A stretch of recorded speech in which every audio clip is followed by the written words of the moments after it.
Galactic Standard Date. Year 11356. Day 92. Sol Standard Date. 4th of the 4th, 3267. Basilisk was eyeing the diminutive attorney who had drawn weapons on him. Why did you attack us? Why were you so desperate? Oh, and what is your name? He said. Rilek shakily responded, My name is Rilek. We came to save the council. I thought you were invading. We saw your ships in the sky. Lighting from your warp spread out and nearly engulfed this world, he said meekly. Basilisk sighed and pinched the bridge of his nose before turning to the High Council and looked at them with disappointment.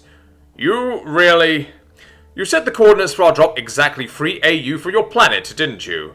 Then, to top it off, you didn't even tell your people that we were going to be moving a fleet that outmasses your planet right next to them.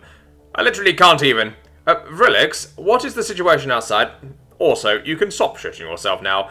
I'm not going to eat you, he said, as he turned back towards the shaky attorney. Rilek took a deep breath and said to himself, You're a soldier, damn it. Get a hold of yourself, Rilek, he thought, before snapping back to attention. The situation outside is grave. People have gone wild with panic. Your ships appeared out of nowhere and then started shooting lightning and making that roaring noise. The flight here was hectic. The people think that is the Rizeri, he said. Basilisk sighed and turned to Catherine. Can you fab us up a camera? Oh, I need it to be linked to Aurelius as well. I will call him up and give him the bad news. Also, Rilek, I will need to link to whatever device you have that is connected to your equivalent of the internet, he said. Azariah cleared her throat. Emperor Basilisk, what do you plan on doing? We need to tell our people that it will be okay, she said sheepishly. Basilisk took a data slate from Rilek and the camera from Catherine and began setting everything up as he answered, You will be telling him, but I haven't scanned the equivalent of a camera within this building, so unless you can speak telepathically, then I need to do what I'm doing, he said, as he called up Aurelius. Aurelius got the priority ping in his mind, as the Emperor requested a link. How may I be of assistance, my liege? Could this call have to do with the fact that we are seeing hundreds of thousands of spacecraft leaving the planet, and what looks to be a rather large naval fleet heading directly towards us? He asked. Basilisk let his jaw fall open, as he looked to the council with an exasperated expression. You didn't even tell your military? I could look past not telling your damn civvies, but how the fuck do you not think to notify the people protecting your world that a large foreign fleet is going to be walking in? Holy fuck! You didn't tell them why they were clearing a free AU space? Just said, Oh, hey, we need you guys over here for no particular reason, he said, as he did jazz hands with a mockingly happy face. The council started shuffling uncomfortably and looking to their feet, and Catherine jumped to flick Basilisk on the forehead. You be nice to the floofies. You can fix it anyways, right? You always seem to know just what to do exactly when you need to do it.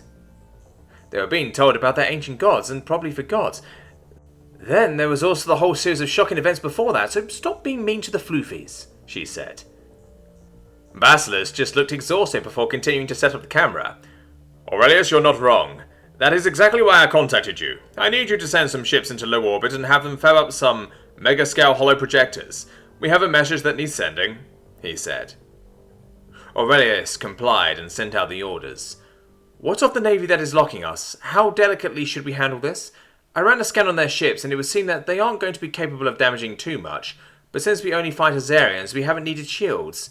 They could still get a lucky torpedo into an exhaust port. It would take too long to fab up shields that are strong enough to do anything as well. We have been trying to hail them for a minute as well, to no effect. We must have really scared them, he said. Basilisk finished setting up the camera and gave Aurelius his orders. We cannot die as long as the Azarians aren't involved. If we lose a ship, we lose a ship. Just revive the crew on board and give everyone in the fleet a raise for putting up with this farce, he said, as he turned on the camera and had it record the whole room. Basilisk connected it to their internet and set it to play on any and every device that could receive a signal. Basilisk then stood straight and tall while unfurling his wings, and he then pointed to the council. Come on, you guys are up. Explain the situation to your people. Do it quickly, please, he said. The Galcon, galactic connection that Basilisk had tapped into, was connected to every single device in the Galactic Compact as a whole, not just the world of Hela. The rest of the galactic community at large also had at least one point in which they were connected to the Galcon of the Compact.